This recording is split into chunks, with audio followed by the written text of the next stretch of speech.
All right, guys, let's check out the Tag Heuer Formula One Special Edition Golf blue and orange colorway.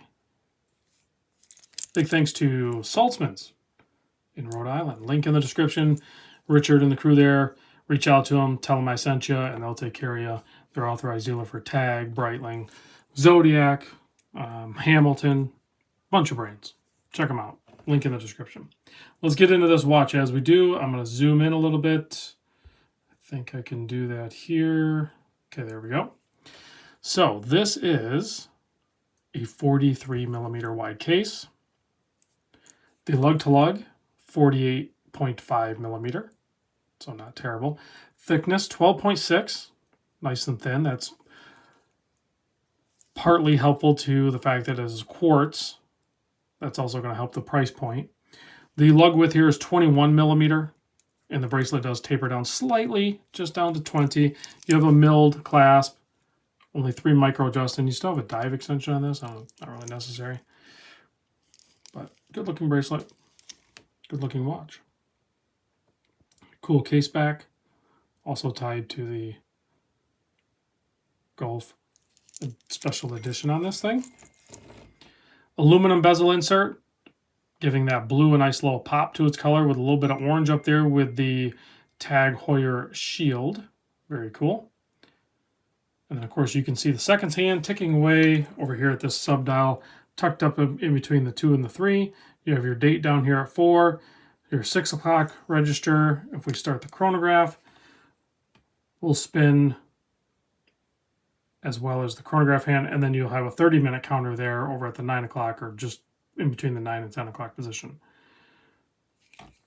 So you'll have nice loomed Arabics on this thing. Very good, clean looking watch. Chronograph hand hits the marks. That's nice. Orange stripe around the pusher for the start stop. Nothing on the reset. Signed crown. That's a 7.8 millimeter crown. It is screw down, and it will retain a 200 meter water resistance on this thing. So this could be an easy everyday wear watch, maybe you wear it to work or something like that. It's going to be good to go because the accuracy on it has a Swiss quartz movement. So battery change probably every 5 years and you're good to go. Price point retail on it is $2,350. You'll probably get a discount. The bezel is fixed. It does not turn. So you don't have a fidget spinner. But you got little buttons you can push. That should keep you occupied for a little bit. Heck, you could leave it running all the time. I'm sure it'd stop at some point. But here's what a reset looks like. There you go. Let's pop it on my 7 1/4 inch wrist so you can see what that looks like. Of course, it's not sized. It'll work on much larger wrists, probably up over 8 inches. But you can clearly see with that 48.5 millimeter lug to lug that it still wears perfect on my wrist, being even at the 43 millimeter. The tags, a lot of the tags, you know, they might be a little bit larger, but they still wear really comfortable on wrist. I do really like the Formula One series.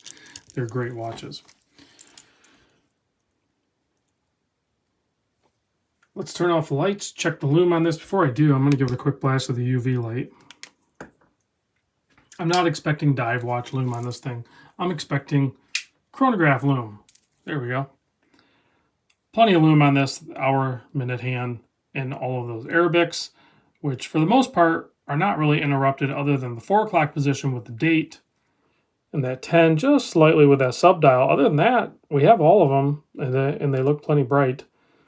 So it's plenty legible both day and night. Thanks for watching, guys, and I'll catch you on the next video.